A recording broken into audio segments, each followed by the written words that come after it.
Welcome back to Dirt Obsession, everyone. After our look at the 2022 Sportsman XP1000 lineup, a few comments kept recurring about Polaris's ATV lineup in general. The first one is, holy shit, these things are expensive. And I can't help with that. But there are some folks wondering about the Scrambler XP1000S and its notable absence for 2022.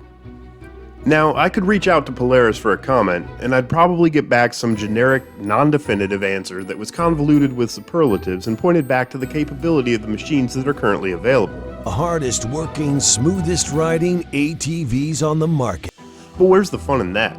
Let's do some speculating, shall we?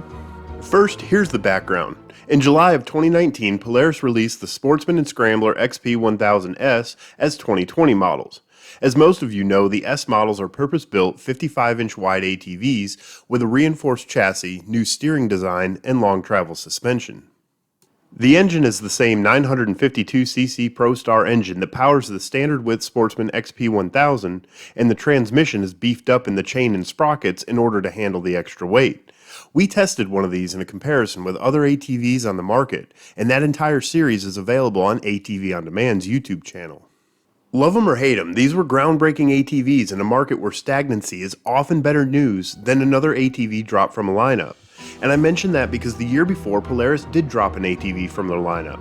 When the 2019 models were announced, the standard width Scrambler XP1000 was unceremoniously missing, and Polaris was quiet about the reasons why. Now for 2022, it looks like the same thing has happened to the Scrambler S, an unceremonious drop after only a 2-year run where the model's colors didn't even change. So here's the option of what happened in no particular order of likelihood. Option 1. Polaris dropped the Scrambler S due to low sales numbers. The Scrambler S certainly has a niche following, and while we had one, we were really impressed with some of its capabilities. The Scrambler's width, ground clearance, and long travel suspension far surpass what any other ATV could do, especially in the most technical terrain. But despite all that, I'm feeling confident in saying that they didn't sell as well as expected. Some of the reasons why I believe sales might not have been spectacular is that several months after the release, many dealerships had the Scrambler in particular significantly marked down from the MSRP. Pre-pandemic, that was a little more common than it is now, but unlike many ATVs, there's still 2021 Scramblers available on ATV Trader when you give it a search. That certainly isn't as convenient as your local dealer having one, but it does make them possible to get. Another sign pointing to low sales is that the color didn't change between 2020 and 2021 model years, despite the $400 price hike. As ATV fans, we're used to having bold new graphics as the only notable change we see on most models from year to year. But even new graphics typically come with whatever color the roulette wheel determines.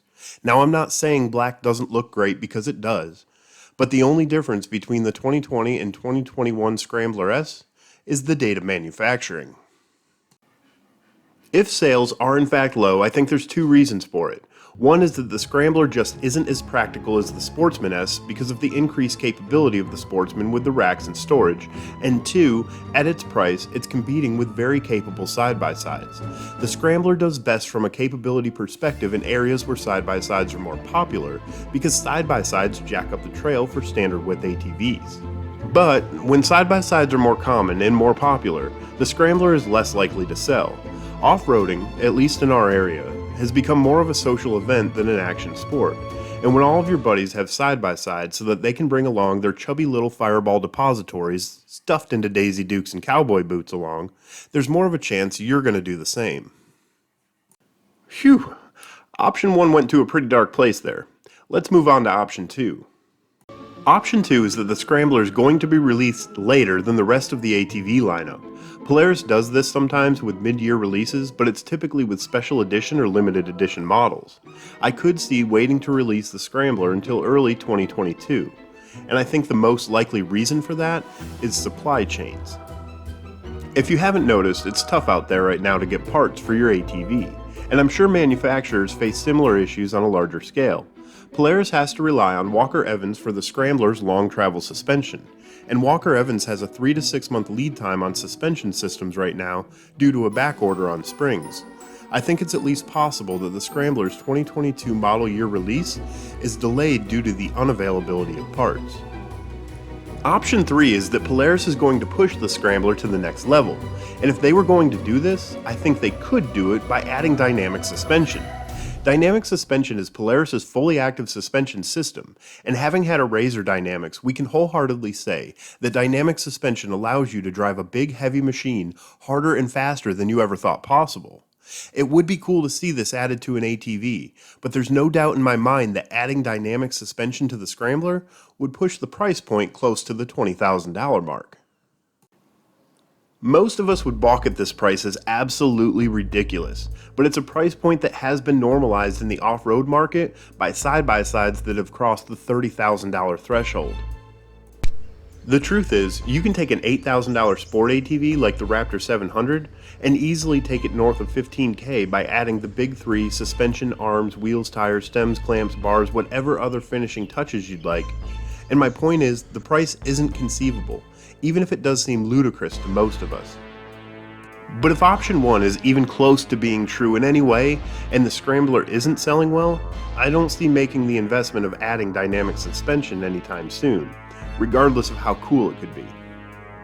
Honestly, I don't think we've seen the last of the Scrambler S, and if we did, it would be a shame for the ATV market, the likes of which we haven't seen since the tragically short run of Honda's 700XX.